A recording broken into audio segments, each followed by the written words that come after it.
Greetings from South Korea. I am Arirang News AI anchor. Here is the news making headlines today. North Korea fired a ballistic missile toward the East Sea from the Wonsan region at around 6 a.m. on Wednesday. According to South Korea's Joint Chiefs of Staff, the missile flew over 700 kilometers. South Korean and U.S. intelligence officials are currently conducting a precise analysis to determine the exact specifications, while sharing real-time data with Japan. The launch comes just 5 days before the annual South Korea-U.S. Freedom Shield joint military drills, an exercise North Korea routinely protests.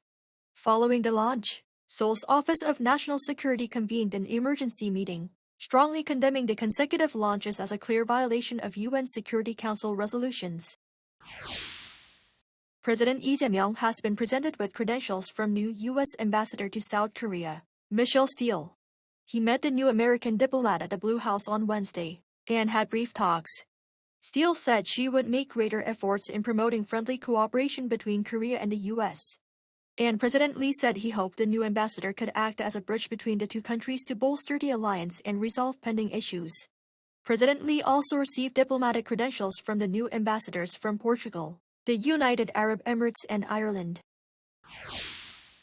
Korea recorded its biggest job gain in 4 months, adding more than 100,000 jobs in July. The Ministry of Data and Statistics said Wednesday that the number of employed people reached 29.13 million, up 108,000 from a year earlier.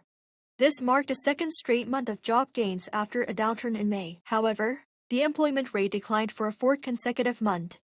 Among those aged 15 to 29, the rate saw an on-year fall for the 27th straight month. The youth unemployment rate rose 1.3 percentage points to 6.8%, marking the sharpest increase in more than 5 years. Asiana Airlines shareholders have approved a merger with Korean Air, paving the way for the launch of the integrated carrier this December. According to Asiana Airlines on Wednesday, around 99% of voting shareholders approved a merger plan at an extraordinary meeting held at its Seoul headquarters. Korean Air holds 63.88% of those shares. The vote brings a 5-year corporate integration process to a close, paving the way for Asiana's official dissolution and absorption into Korean Air on December 17.